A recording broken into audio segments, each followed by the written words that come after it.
बांट दी गई, वारुणी निकली, दैत्यों को बांट दी गई। महाराज अंत में अमृत निकला। जैसे ही अमृत निकला, देवता और दैत्य आपस में भिड़ गए। दैत्यों ने कहा हम अमृत पिएंगे, देवता ने कहा हम अमृत पिएंगे। महाराज उस समय देवताओं से छीन करके दैत्य अमृत लेकर के भाग गए। दैत्य अमृत लेकर के भागे, तब भगवान ने मोहिनी रूप धारण किया। बोलो मोहिनी भगवान की। छुम छुम छना ना ना ना ना ना ना ना।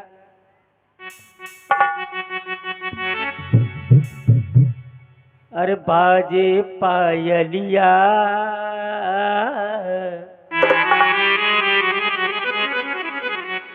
बाजे पायलिया, छुम छुम छना ना ना ना ना ना ना। बाजे पायलिया, बाजे पायलिया।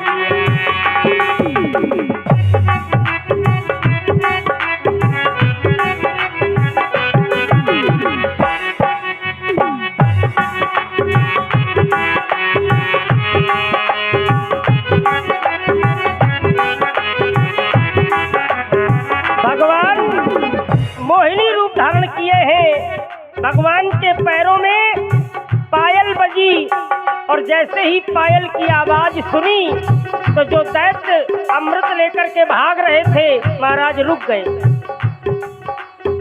कामिए नार प्यार जिन,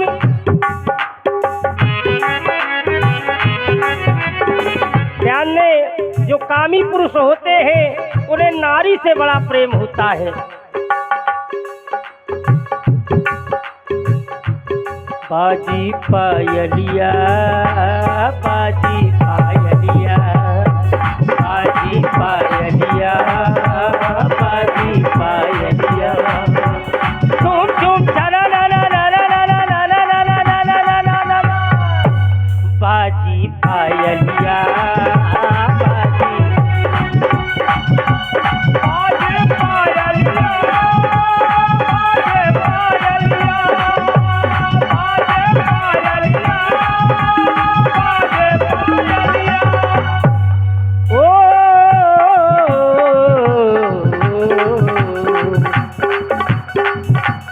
मधुरी मधुरी मुस्काने अधर पर,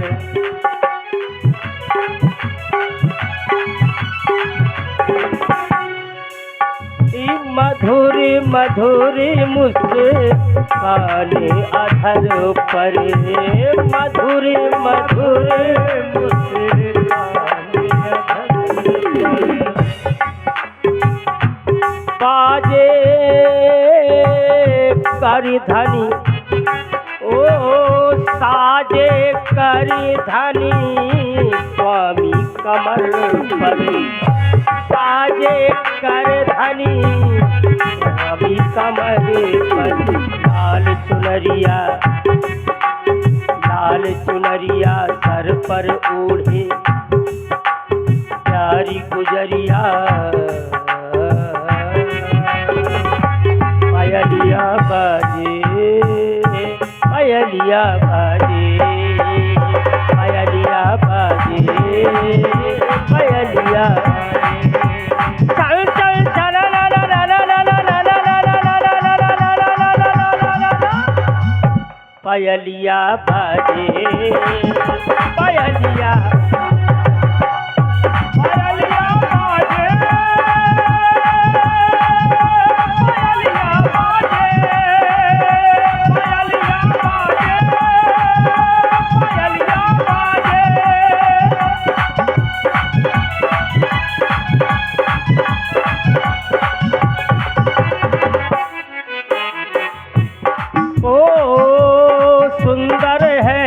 के घुंघराली। भगवान का रूप माधुर्य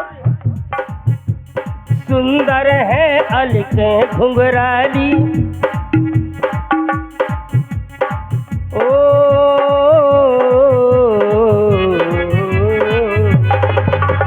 सुंदर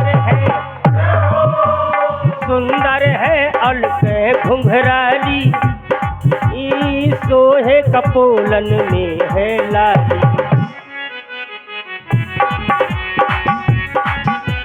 सुंदर है अलके घुंघराली, सोहे कपोलन में है लाली। चले चाल ये सुंदर दीवानी, ओ चले चाल ये सुंदर दीवानी, ओ जग की लागे वो महाराज। पयलिया बाजे पयलिया, चल चल चला ला ला ला ला ला ला ला ला ला ला ला ला ला ला ला ला। पयलिया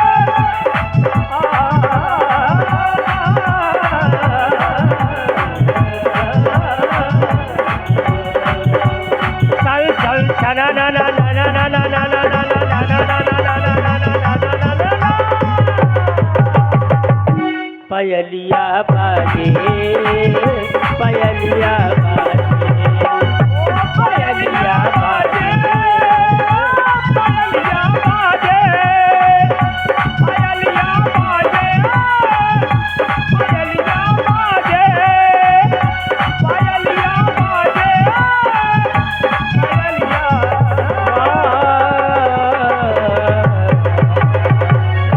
बोलो मोहिनी भगवान की। भगवान मोहिनी रूप धारण करके आए। जैसे ही रूप माधुर्य को देखा महाराज सारे दैत्य मोहित हो गए और सभी दैत्यों के मध्य में खड़े होकर के मोहिनी ने कहा, क्यों लड़ रहे हो? महाराज हाथ में अमृत का कलश ले लिया। कलश लेकर के सबको पंक्तिबद्ध बैठाल दिया। देवताओं की पंक्ति की ओर से महाराज अमृत बंटना शुरू हुआ। एक दैत्य था जिसका नाम था सुरभानु। ये सिंहिका का पुत्र था। सिंहिका का पुत्र था जिसका नाम था सुरभानु। और महाराज चंद्रमा और सूर्य के मध्य में बैठ गया। जैसे ही भगवान ने अमृत बांटा तो अमृत बांटते बांटते महाराज सुरभानु नाम के दैत्य के हाथ में महाराज अमृत गिरा। और जैसे ही अमृत गिरा तैसे ही अमृत गले के नीचे उतरा। तो चंद्रमा और सूर्य ने कहा, ये तो दैत्य है। तो भगवान ने अपना चक्र छोड़ दिया और चक्र छोड़ने पर महाराज उसके दो टुकड़े हो गए। तो चंद्रमा और सूर्य पर राहु और केतु बन करके दोनों ग्रहण बन करके लग गए। महाराज उसका नाम है राहु और केतु।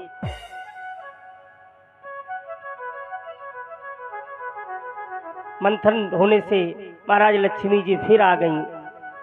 एक बार इंद्र के दरबार में महाराज दुर्वासा जी पधारे। इंद्र के गले में दुर्वासा जी ने सुंदर माला डाल दी और वो माला उतार करके दुर्वासा की महाराज इंद्र ने हाथी के गले में डाल दी और हाथी ने वो माला कुचल दी।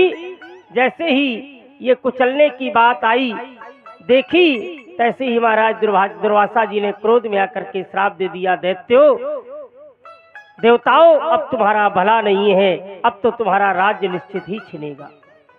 महाराज प्रहलाद के परिवार में राजा ब्रहलोचन हुए और ब्रहलोचन के राजा बलि हुए। बलि ने महाराज 100वां यज्ञ किया और इधर देवताओं की माता अदिति ने एक व्रत किया जिस व्रत का नाम है पयो व्रत, 12 दिन का। ध्यान दें माताएं, अगर किसी माता के बालक न हो तो 12 दिन का व्रत है पयो व्रत। 1 गिलास गाय का दूध पी करके 12 दिन व्रत किया जाए तो निश्चित ही उसको संतान की प्राप्ति होगी। हम कोई तांत्रिक नहीं है और न हम कोई साधु हैं, न हम कोई महात्मा है जो लोगों के संतान पैदा करने का, ये भागवत में लिखा है। मैं जो आपको बता रहा हूँ ये पयोव्रत पुंसवन नाम का व्रत किया, 1 महीने 1 लौंग खा करके, तो महाराज 49 पवनों का जन्म हुआ। और ये पयोव्रत जो 12 दिन तक माता अदिति ने किया, 1 गिलास रोज केवल दूध पीती थी और दिन भर भगवान का भजन करती थी, भगवान का चिंतन करती थी, तो महाराज 90 मास गर्भ से वामन भगवान का जन्म हुआ। बोलो वामन भगवान की। देवताओं का राज्य छीन लिया, सभी देवताओं को बंदी बना लिया, राजा बलि को इंद्र के आसन पर बैठाने की बात आई, तो महाराज अब क्या किया जाए, तो पयोव्रत करके महाराज वामन का जन्म हुआ। और वामन के जन्म होने से महाराज क्या किया जाए, बृहस्पति गुरु जी महाराज आए और कहा जाओ जा करके महाराज राजा बलि को छलो। सुंदर वेशभूषा खड़ाऊ ला करके दी गई, छतरी ला करके दी गई, कमंडल ला करके सभी देवताओं ने दिया। महाराज देवताओं से सारे साधन जुटा करके भगवान वामन राजा बलि के दरबार पर पहुंच गए। वामन अंगुल के थे,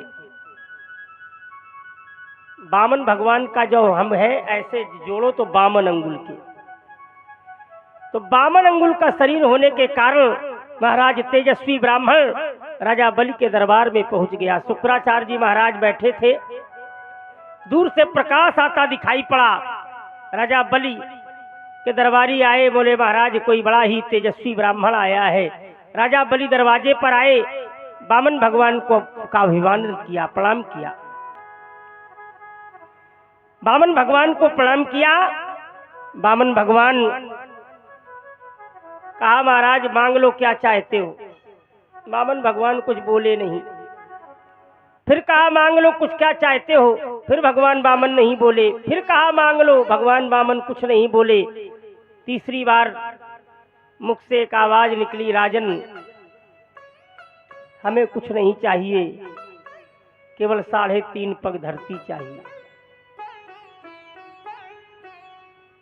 लेकिन सुख सागर में और विश्राम सागर में 3 पग धरती की बात है। अन्य कवियों ने 3.5 पग, वो 3.5 पग का भाव क्यों आता है, क्योंकि हम लोग अपने जब शरीर को नापते हैं तो ये अपना शरीर अपने हाथ से नापो तो 3.5 हाथ का होता है। कोई भी आप नाप करके देख लीजिए। तो कहीं कहीं विद्वानों ने अपना मत किया कि 3.5 पग धरती मांगी, लेकिन जहाँ कथानक है पुराणों में वहाँ महाराज 3 पग धरती, 3 लोक 3 पग कीन्हा और बलि को छलो इंद्र को 3। ये 3 पग का बात पौराणिक आधार है। भगवान ने वामन से भगवान ने कहा 3 पग धरती चाहिए। शुक्राचार्य जी ने देखा कि महाराज योग दृष्टि कि वामन भगवान है, ये नारायण है, छलिया है, नहीं दो। राजा बलि ने कहा महाराज अब हमने तो वचन दे दिया है, हम तो देंगे। अरे कहा मैं गुरु हूं, मात पिता प्रभु गुरु कै बानी, और बिनहि विचार करिए शुभ जानी, उचित की अनुचित करिए विचारू, और धर्मो जाय सर पातक भारू। मैं गुरु हूं, मेरी आज्ञा है तुम दान न करो। तो राजा बलि ने कहा महाराज मैंने पुराणों में सुना है हर जगह गुरु की बात मानो, लेकिन 3 जगह मत मानो। कहा तो सबसे पहले कहा महाराज गुरु जी के सामने आप जाइए तो भोजनम, गुरु जी भोजन कर रहे हो और कहें बस हो गया हो गया, अब नहीं चाहिए महाराज, नहीं चाहिए। अरे नहीं नहीं गुरुजी हमारी तरफ से तो आपको एक तो लेनी पड़ी। यहाँ आज्ञा न मानी गई तो आज्ञा को अवज्ञा नहीं कहा गया, यहाँ श्रद्धा कही गई। भोजनम, उसके बाद बोले दानम, गुरुजी को दक्षिणा दी। गुरुजी बोले बस हो गया बेटा, संतुष्ट हैं। शिष्य कहे नहीं महाराज अभी तो हमारी तरफ से आपको इतना तो लेना ही पड़ेगा। यहाँ आज्ञा नहीं मानी जा रही लेकिन फिर भी मान्य है, श्रद्धा है। सेवायाम, सेवा में भी महाराज चाहे जितना शिष्य कहे कि बस गुरुजी कहे बस हो गया, लेकिन नहीं गुरुजी हमारी तरफ से एक बात। लेकिन भैया एक घटना तो ऐसी घटी कि जो बड़ी सोचनीय है। हमारे राजकुमार भैया ने गुरु बना लिया एक बार। एक महाराज है कोढ़ी के मनोज महाराज, उनसे इनने दीक्षा ले रही। इनके हाथ में उनने माला और चटाई दे दी। जैसे ही माला चटाई और मंत्र लेके ये आए तैसे ही बोले जून का महीना था, तपती हुई, तो बोले हमें स्नान करना है, जाओ पानी भर के ले आओ। महाराज कुआं से खेचत खेचत पानी, हैंडपंप से चला चला पानी, गुरुजी ने 17-18 बाल्टी में नहाया। अब भैया गुरुजी है, जैसे ही महाराज स्नान करके आए, जाओ ये सब कपड़े धो के लाओ। महाराज कपड़ा धोवे गए ऐसी दोपहरिया में। गुरुजी नहा धो के तैयार हुए। उठाओ तेल ठंडा वाला, जरा हमारे सर में मालिश करो।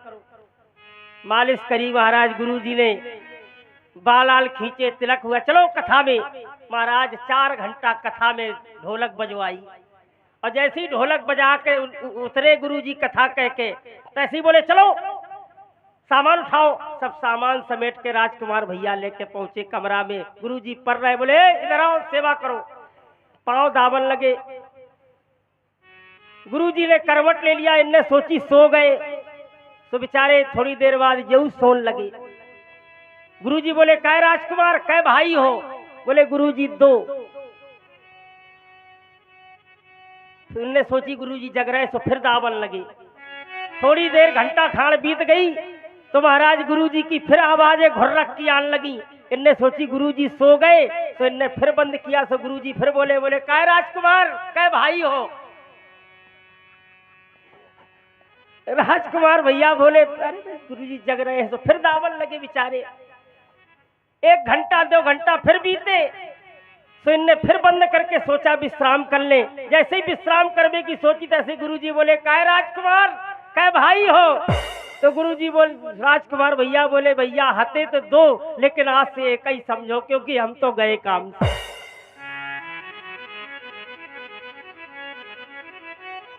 तो भैया एक बात ध्यान रखना, ऐसे गुरुओं से सावधान रहना। जो पचा पड़े बेचारे शिष्य दीक्षा ले और बाद में वो कहने 2 जने हते से महाराज, एक तो गए काम से, अब एक ही बचे। न विश्वास हो तो आप पूछ लो राजकुमार भैया से, बिल्कुल सत्य घटना है। बोले महाराज हम सवेरे गए और हमने उनकी चटाई और माला वापस करी। बोली अपने दीक्षा वापस ले, हमें नहीं करने बनने तो चेला। तो ऐसे ऐसे गुरु हैं, ऐसे ऐसे चेला है महाराज। शुक्राचार्य जी कहते हैं दान मत करिए, दान मत करिए, लेकिन कहते हैं कि महाराज मेरे तो परम सौभाग्य है, आज हमारे घर में भगवान खड़े हैं। संकल्प लेने के लिए महाराज तैयार हुए। जैसे ही जल डाला गया तैसे ही टोटी में शुक्राचार्य जी महाराज छोटा सा रूप बना करके बैठ गए। भगवान नारायण ने कहा अरे गुरु, वारे गुरु, लेगा कोई और देगा कोई, कोई ले रहा है कोई दे रहा है, तुम जबरदस्ती मर रहे हो। उठाया एक कांच का तिनका और महाराज टोटी में लगा दिया, तो बीच में आंख शुक्र ने खोई, गुरु जी की आंख फूट गई।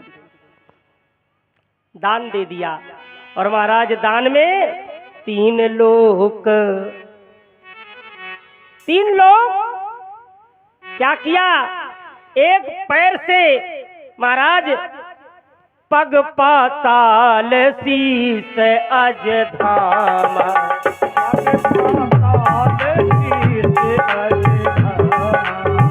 पग पाताल शीस अज धामा, पग पाताल शीस अज धामा, पग पाताल शीस अज धामा, पग पाताल शीस अज धामा।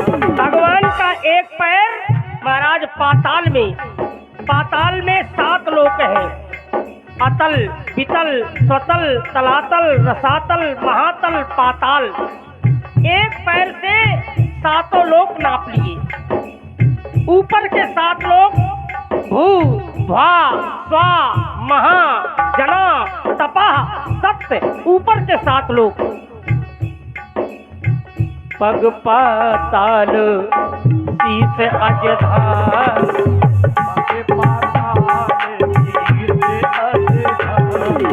भगवान ने एक ही पैर में महाराज तीनों लोकों को, अब पाताल नप गया, अजलोक नप गया, अब तीसरा पैर आ गया, कहाँ रखा जाए? तो कहा 3 लोक 3 नहीं पग कीन्हा, 3 लोक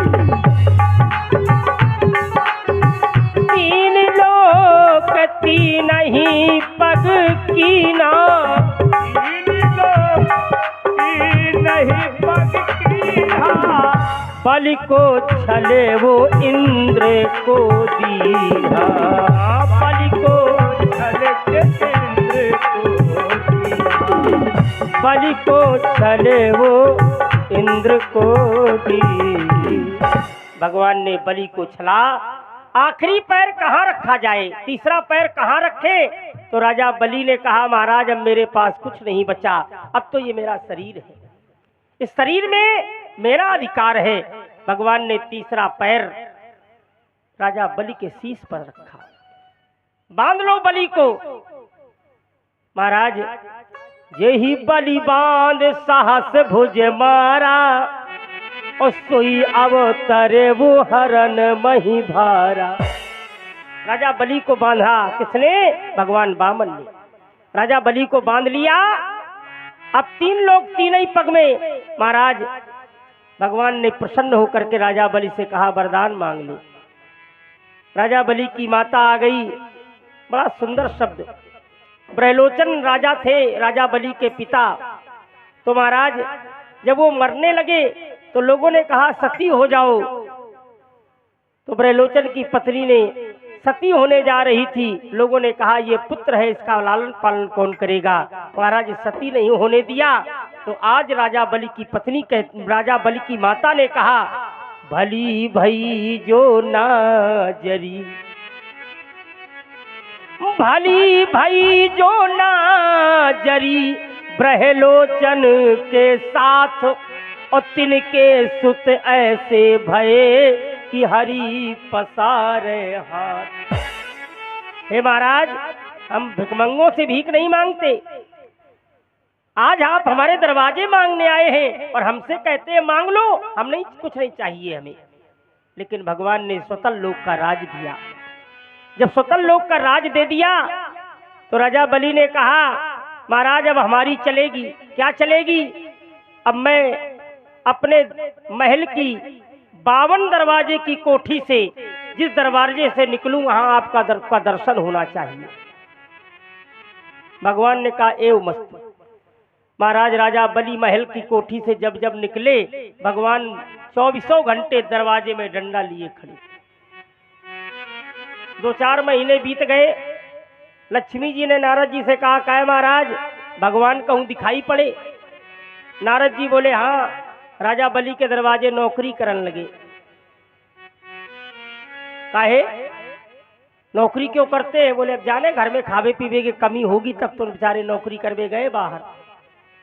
लक्ष्मी जी ने कहा नहीं, मैं उनका जो लक्ष्मी का पति है उसके घर में पैसे की और खाने पीने की क्या कमी होगी? तो बोले तुम्हें देख लो जाके, हमका झूठी बोल रहे। नारद ये बताओ राजा बलि को छलने गए थे, स्वयं छल गए, अब कैसे निकलेंगे? तो भगवान नारद ने कहा जा करके कल श्रावण मास की पूर्णिमा है, जाकर के रक्षा सूत्र बांधो। आज का दिन रक्षा बंधन के नाम से जाना जाएगा। राजा बलि के दरबार में महारानी लक्ष्मी गईं और जाकर के रक्षा सूत्र बांधा। आज भी हमारे पंडित लोग बोलते हैं एन बद्धो बलि राजा दानवेंद्रो महाबला। क्यों भाई पंडित जी, है ना?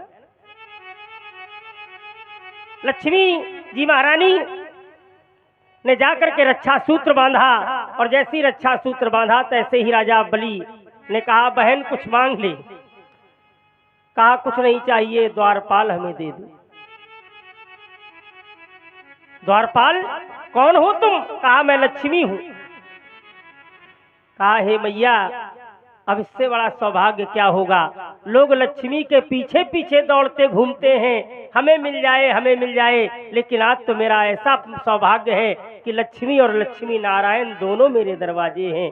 बोलो लक्ष्मी नारायण भगवान की। महाराज भगवान से विमल भक्ति का वरदान मांगा और कहा नित्य प्रति आप हमें दर्शन दें। हिरण्याकश्यप के पुत्र हुए महाराज प्रहलाद जी भगवान का कीर्तन करते थे और हिरण्याकश्यप मारने का प्रयास करता था। एक दिन प्रहलाद को ला करके भगवान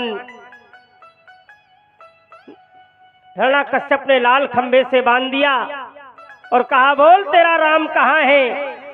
प्रहलाद ने कहा हम में तुम में खड़क खम में जहाँ देखूं तहाँ राम।